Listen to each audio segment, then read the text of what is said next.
Hello YouTube, how are you? So as promised, here is the video for this book here, Royal Assassins by Robin Hobb. This is the second book in the Farseer trilogy, following the story of Fitz, the kid who is raised to be an assassin for the king and to kill anyone that the king wants him to kill. So in the previous video, I talked about where the last book, Assassin's Apprentice, left off. Fitz and Burek have discovered that Regal, who is Fitz's uncle, is actually trying to kill his older brother Verity to get the throne so that he can become king. Because Fitz's other uncle, Verity, he's the king in waiting. He's the one who's going to be king when the current king dies. So Regal, who is the younger brother, wants to kill his older brother so he can get the throne. And in the end of the last book, Fitz and Burek end up getting into a fight with Regal. They almost die, but they survive. And because of that, now the concern is what to do about Regal, how to stop him.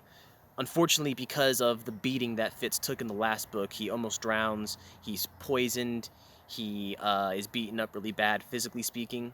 Now Fitz is actually battling at the beginning of this book, Royal Assassin. He's going through some kind of like physical problems. He begins to have like seizures. You know, his body betrays him in certain situations where he doesn't even expect it. You know, he could be talking to someone, and if he begins to experience some kind of anxiety, he might have like some kind of a seizure, and it's a problem for him because he feels as if that might get in the way of him being able to be a successful assassin for the king.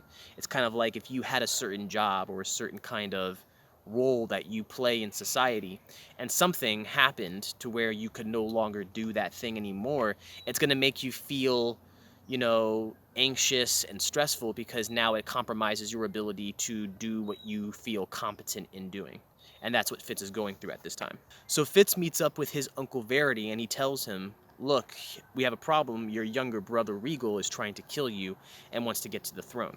And Verity believes this. He believes that that's the case. He actually has a feeling that it's true himself.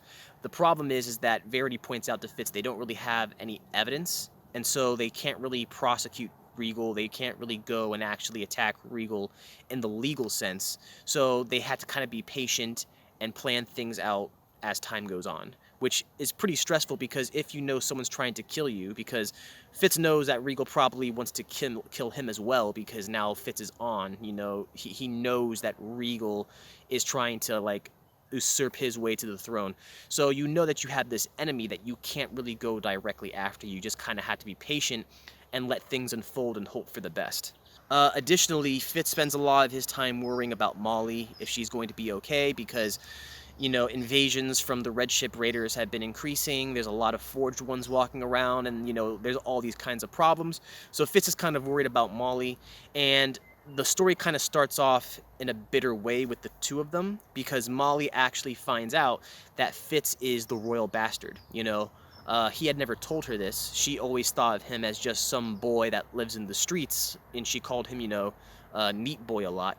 But the thing is now she finds out that he actually is the royal bastard, that he is actually, you know, he has royal blood, he's the son of his father's chivalry, and this pisses her off because, you know, why didn't he tell her this? And so they kind of start this book off kind of going through a kind of conflict and a tension with one another, but eventually, you know, Fitz plays his cards right, he's able to get her to be happy again, and they actually end up taking their relationship to the next level. You know, in the previous book, they were always friends, but in this situation and in this novel, Fitz actually makes it known to her that he loves her and that he wants to be with her, and luckily for him, Molly feels the same way, and she reciprocates those feelings, and they actually end up together in this book. The problem with that, though, is that given that Fitz has enemies in the court, enemies like Regal and some of the people who follow Regal, he knows that he has to keep a distance away from Molly for her own well-being. Because if Regal discovers that he loves Molly, then if Regal actually wants to hurt Fitz, if he actually wants to negatively affect Fitz's life in some way, he might go after Molly, he might try to hurt Molly, and so Fitz finds himself in a position where he knows he has to stay away from her despite how much he loves her. Similarly, in the previous book, Fitz had these dogs that he would bond with through the skill. And because those relationships don't go well, because these dogs end up dying in some way, and it ends up hurting Fitz a lot. He wants to keep his distance from animals. He doesn't want to form like serious, links with any of these animals. Also because Burek and others look down upon people being able to form connections with animals through the skill. But Fitz actually ends up saving a wolf from like a really nasty merchant, right? This merchant has this wolf that he keeps in a cage. Fitz actually ends up bargaining for a really cheap price, gets the wolf, and he wants to help the wolf get free so that the wolf can hunt for himself and become free in the wild. But the wolf wants to connect with Fitz because they're able to communicate mentally through the skill. The wolf and Fitz, they end up talking a lot, and the wolf wants to form a pack with Fitz. The problem is Fitz kind of wants to get close to this animal, but he knows he shouldn't, and so he creates a distance with this wolf. So what we see early on in this book is Fitz begins to struggle with a sense of loneliness because Fitz wants to be with Molly, and he is with Molly to an extent, but it's very limited. So Fitz has these feelings, he has this desire for intimacy, but he can't get close to Molly because it's not good for her, right? So Fitz is experiencing a lot of loneliness through these pages. As you read the book, it becomes very clear he's very lonely. Not only is that the case with Molly, but it's also the case with this wolf. And this wolf eventually, it gets a name called Night Eyes, so that's what the wolf's name is, Night Eyes. Fitz also experiences this loneliness because he has to distance himself from this wolf. This wolf wants to, form a bond and a pack with Fitz, but Fitz has to say, no, I can't do that. It's not in my best interest. So we see a kind of tension within Fitz. He wants to form relationships. He wants to get close with people, but he can't because it's not in his best interest. It's not what others around him tell him are in his best interest. So one of the themes and one of the things that Fitz deals with in this book is a substantial sense of loneliness, of being isolated, not being able to connect with people the way that he ideally would like to. This is rough for anyone because psychologically, humans are social creatures. We thrive by being able to create meaningful connections with one another and being able to form bonds with other people. So when we find ourselves in a situation where we're not allowed to do that, it kind of goes against what we're actually wired for, and this can be, a terrible situation for anyone. And because this is so deeply embedded in us as humans, it's not a surprise that in this book you see Fitz begin to kind of break down in that department a little bit. So eventually Fitz goes to like leave Night Eyes alone in the forest when he feels he's grown enough and he's good enough to hunt for himself. He goes into the forest with Night Eyes and he says, all right, you gotta go. You kind of need to go off by yourself. It's time for you to become more independent and like leave me. And Night Eyes says, no, I want to form a pack with you. I want to form this relationship. But Fitz says no, and he leaves, and then he kind of feels sad. He feels like depressed that he had to leave. I just had to sneeze. He feels depressed and sad that he's had to leave Night Eyes alone when he actually wants to create that connection with him. But fortunately for the two of them, when Fitz is walking back from leaving Night Eyes in the woods, he's attacked by 3 Forged Ones, and he's about to be killed, but Night Eyes actually comes and senses the danger, and Night Eyes comes and actually saves Fitz's life. And because he saves Fitz's life, Fitz feels kind of compelled, and he then gives in and says, okay, we can actually form a pack, we can actually be together. So he kind of gives in. Part of it might be like he feels guilty for like, like, damn, this wolf just saved my life. I feel like I need to like give him what he wants. But I think that a part of it is he kind of caves in to his social needs for, being able to escape his loneliness. And now he can have a more intimate relationship with this wolf. And he says, okay, now we can form a pack. I give in. We'll go ahead and, become a pack together. One of the other issues that you see in this book that Fitz has to deal with is the issue of his own personal freedom. We all have a desire to live life on our own terms, to have the freedom to carve our own path and to like forge our own destiny. And with Fitz, because he's an assassin who is dedicated to the king, he doesn't really have that freedom. He has to make every decision based on the fact that he is responsible to another person, that another person has the ultimate say of what he can do and what he can't do. And there's many times in the book where Fitz feels this conflict, Fitz feels this problem and this issue boiling within him of, I don't want to live this life where I have everything decided for me. I want to be able to have the freedom to choose my own life, to choose my own destiny. And it's interesting that he's forming this relationship with this wolf. You know, we think of wolves as being these wild animals that can kind of, you know, create their own path in life, that have the freedom to roam around in the wild and choose what they're going to do for themselves. And Fitz has this relationship with this wolf. And this wolf many times tells him to like leave society behind and go hang out with him in the wild and like start a life like that. And Fitz feels the appeal of that, but there's too much that Fitz relies on in the world. He'd lose Molly, he would lose all the other people he knows, and so he chooses to stay under the king's rule, but he feels a lot of the times this urge to like leave everything behind and to choose the life he wants for himself. One issue in particular is Fitz begins to think about his future with Molly, and the idea of marriage comes into the picture. And so Fitz begins to think and say to himself, you know, I want to marry Molly, and he knows it's pointed out to him that if he ever wants to get married, he has to get the king's permission. Otherwise, if the king says no, he has no choice, he has no chance of getting married in his life. So he's going to have to get the king's permission to get married eventually. So he approaches the king. He says, hey, I want to get married. The king likes the idea, but the king already has this one girl he wants Fitz to marry. And when Fitz points out to him that he doesn't want to marry her, that there's someone else that he already loves, the king gets upset about this and says, no, I already have someone for you to get married to, and that's that. So, you know, here's another situation where Fitz feels like he lacks any freedom. He lacks any control over his life, and it's a situation where Fitz has to try to think, well, maybe one day when this king dies and Verity becomes king, maybe Verity will give me the freedom to choose a wife for myself. So eventually, as the book continues, you know, these red ship raiders are starting to attack these different places. They're starting to attack these different cities. And Fitz, you know, Verity, the king in waiting, tells him, I need you to help me out by going on these ships. And, you know, Fitz and Verity are able to communicate through the skill with one another because Verity also knows how to use the skill. So they're able to communicate with one another. And so Fitz kind of acts as like, you know, a messenger for Verity on these different ships. So Fitz goes into like lots of different battles throughout this book, and he fights, and his weapon becomes like the axe. That's like his favorite weapon. So, you know, Fitz develops this, you know, position where he feels he's kind of crucial to protecting Buckkeep, to protecting the six duchies from these red ship raiders, and he feels like he's compelled and he has a responsibility to help protect the kingdom that he's a part of. But at the same time, Molly feels like, you know, you barely have any time for me because you're always working for Verity, you're always working for Ketrican, which is the queen in waiting. You're always working for all these different people and spending all this time, and you don't have much time for me.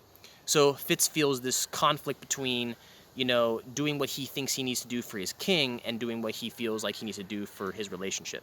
During this time where Fitz begins to feel like he is very important to this cause, one of the interesting characters in this book, the Fool, that I mentioned in the previous video, him and Fitz begin to talk about history. And, you know, the Fool talks about how he's trying to find his place in history, and Fitz feels like this is a weird thing to say because Fitz perceives history as being something that already happened, you know? But the Fool points out to Fitz that that history is not something that's in the past, it's something that we do in the present. Which, if you think about it, is technically true, right? Everything that we're doing in the present is going to one day be history. So the Fool tells Fitz that, you know, what you're doing in the present is what history really is in his point of view. And he tells Fitz that, you know, the Farseer line, you know, like this whole trilogy is called the Farseer trilogy. And the Farseer, you know, or the Farseers are like the line of Fitz's family. And he points out the fact that, you know, he believes, the Fool believes, that the future is something that you can actually create. It's something that you can predict. It's something that you can kind of create through your actions. And this suggests that, you know, Fitz's line, his bloodline, is important for some kind of destiny that he's going to fulfill, some kind of thing that he's moving towards and being able to, you know, in order to create what he wants to create in the future. So the Fool believes that him and Fitz, the Fool also believes he will be a part of this himself. The Fool and Fitz and others are going to play an important role in changing history, in changing the path that they're going to strive for and creating a better world in some way. So I think this intensifies the extent to which Fitz feels that, what he's doing is very important. There's a bigger meaning and a bigger purpose behind his role in helping to protect the six duchies and serving the king in waiting. Um, So eventually, Verity leaves Buckkeep because he's going to go off to look for these people called the Elderlings. And he believes that the Elderlings can help Buckkeep and the Six Duchies protect themselves from these raiders. But it's a serious situation because when Verity leaves, he's now leaving behind, like, all of them behind, and I think it makes them all feel like there's more danger with Regal now. Because if something bad happens to Verity, Regal, the enemy, is now the next king in waiting. He's going to become the one who becomes king if Verity dies. So if anything bad happens to Verity, they're all kind of screwed, and Regal's going to become king. Unfortunately, word comes back that Verity is dead, right? Messengers report that Verity, when he went to go look for the Elderlings, he was killed. And so everybody's really upset about this, but Fitz, he actually is skeptical. He thinks that might not be true, and that Regal, who he was the one who's in charge of all the news that comes into the kingdom, he thinks that Regal is lying about it. And sure enough, Fitz uses the skill and reaches out to Verity, and he finds out that Verity is actually still alive. And so he knows that Regal is like plotting to get to the throne even quicker by getting rid of Verity, and as soon as the king dies, right, then once the official king is dead, Regal will now be the next one to take the throne. And sure enough, eventually what happens in this book is the king is killed. And the king is killed by these people who are servants to Regal. They actually have the ability to use the skill themselves. And so they actually use the skill and they zap the king of his life. So Fitz is like really pissed off. He grabs the king's knife. He goes looking for the people he knows who killed the king, and he actually ends up killing the both of them. But the guards grab him, and he's under arrest for murdering people. And he tells people that he was actually protecting, or he was getting vengeance on the people who killed the king. But they put him in a cell. They put him in a dungeon so that he will be tried, for his supposed crime.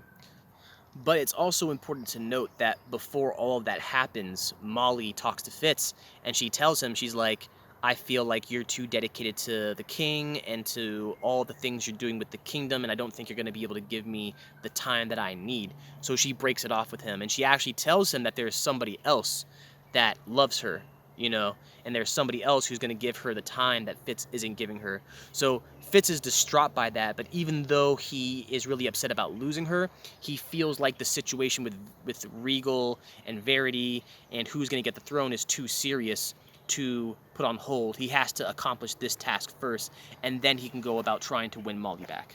So then after all of that occurs, Fitz, gets vengeance on the king, and then he's put into the dungeon. And then he kind of communicates with Night Eyes through the skill. And Night Eyes tells him that he needs to join Night Eyes, right? And at first, Fitz is confused about this, but he says, Night Eyes tells Fitz that he and, Burek and other people have a plan. And what Fitz needs to do is he needs to give up his body. He needs to basically die so that he can join Night Eyes and they can be bonded in the skill, right? And eventually Fitz follows that plan. He commits suicide so that he can die, and then his spirit or his identity can be released. And then once he's dead, he becomes one with Night Eyes. And one day when him and Night Eyes are roaming through the wild, I guess in Night Eyes' body, um, they come across Burek and Shade, which once again, Shade was Fitz's assassin teacher. And they come across Burek and Shade digging up a body, and it's actually Fitz's body. And where this book ends off, it looks like Fitz is going to be able to kind of escape Night Eyes' body, go back to his body, now that he's been released from this dungeon, physically speaking, right, because he's dead. He'll be able to detach himself from Night Eyes, be put back into his body, and then they can work on a plan to get back at Regal. At least that's the best interpretation of what I had when I finished the book, that's what's going to happen. So this book was a good, I guess, continuation of this story of this trilogy. I feel like they developed Fitz's character very well in this book. You feel that he is developing in terms of, processing what's important to him in life, what he needs to focus on versus what he doesn't need to focus on, making sure Regal doesn't get to the throne, making sure that the Red Ship Raiders don't destroy the kingdom and all those things, which that's his priority. He had to choose one of these things because he couldn't juggle his love and his relationship with Molly with all the things he needed to take care of as a servant to the king. And now it leaves us wondering in the next book, how is he going to be able to reconcile these things? Is he going to be able to reconcile his relationship with Molly? Is he going to be able to get back into his body and to go get vengeance on Regal and the people who killed the king? Is Regal going to become the next king? Or is Verity going to come back and make it back in time with the Elderlings and being able to stop Regal from getting the throne? And then the big picture, are they going to be able to save the Six Duchies from all these Red Ship Raiders and the Forged Ones that are attacking all these places? Anyway, those are the things that I took away from this book. I'm actually very excited to read the next one. I heard that the next one ends in a crazy way. You will be seeing me review the next one in the future and give like my thoughts on the book. The big takeaways of this book to me are, the ability to have the freedom to choose the life that you want, and also being able to, battle loneliness in a productive way. Is there a situation in your life where you've had to, you felt that your freedom was restricted? You felt like, certain people in your life or the position that you were in was limiting your freedom in who you could be, or the kinds of decisions you could make, or the kinds of things that you could push yourself to do? Because that's what Fitz finds himself in this book. Do you relate to Fitz in that way? Do you think that there is a specific way that Fitz might be able to escape these problems and best handle the situation to where he could attain more freedom in his life? Let me know in the comments section. If you have already not subscribed to this channel, please hit the subscribe button. If you like this video, give it a thumbs up. If you've read this book and you enjoyed it as well, let me know in the comments section. And if you know anyone who's read this trilogy, who's read these books, let them know I'm making these videos, and hopefully they'll like them. Anyway, that is it for this video. Thank you guys for watching. I'll see you guys in the next video. Bye.